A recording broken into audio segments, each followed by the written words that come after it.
Deep in the sandy plains of Azran, two coalitions are colliding and battling it out. But all they use is fighter jets for their combat.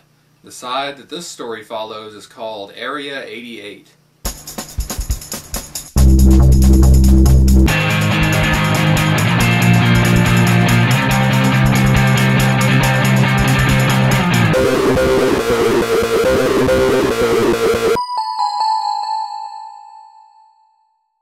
In the beginning of Area 88, we learn that two sides are combating against each other in the sandy plains of Azran.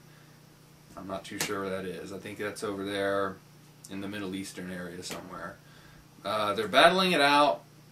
All they use is fighter jets, which instantly I was like, well, why don't they use ground troops? Why do they just have fighter pilots? Like, what happens if a bunch of ground troops just run up? I guess they bomb them. I don't know. But, you know, that automatically doesn't make any sense. And the story starts with this battle cameraman. He's dropped down from a helicopter and lands in Area 88. His name is Makoto Shinjao.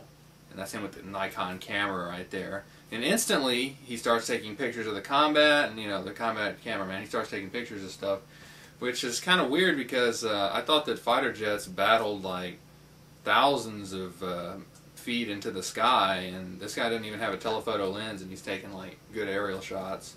So, you know, that doesn't even make any sense either.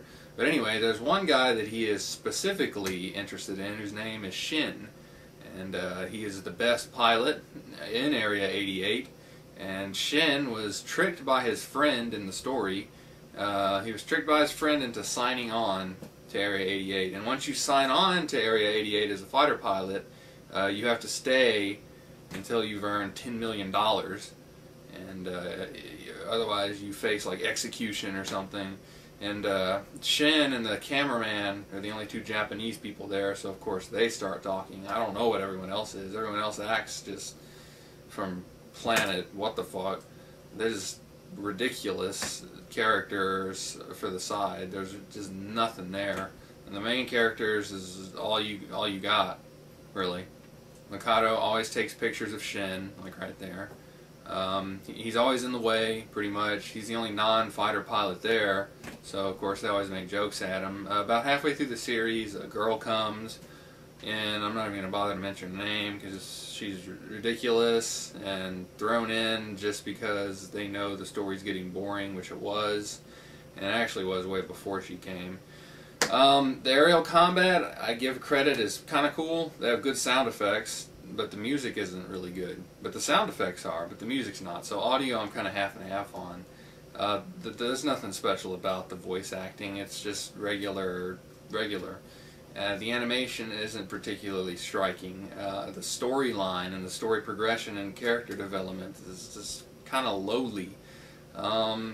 Area 88 is honestly probably one of the worst shows I've seen this year. I know last year I think the worst show I saw was Green Green, but you know what? At least Green Green made me smile a couple times. This just made me just cringe constantly. So Area 88 I really don't recommend. I don't know why I watched this. I thought it was going to be decent, but it turned out to be total shit. It makes no sense. The characters are not likable, and the show isn't either. So that's pretty straightforward. So I give Area 88 a 2.5 out of 10. See you next time.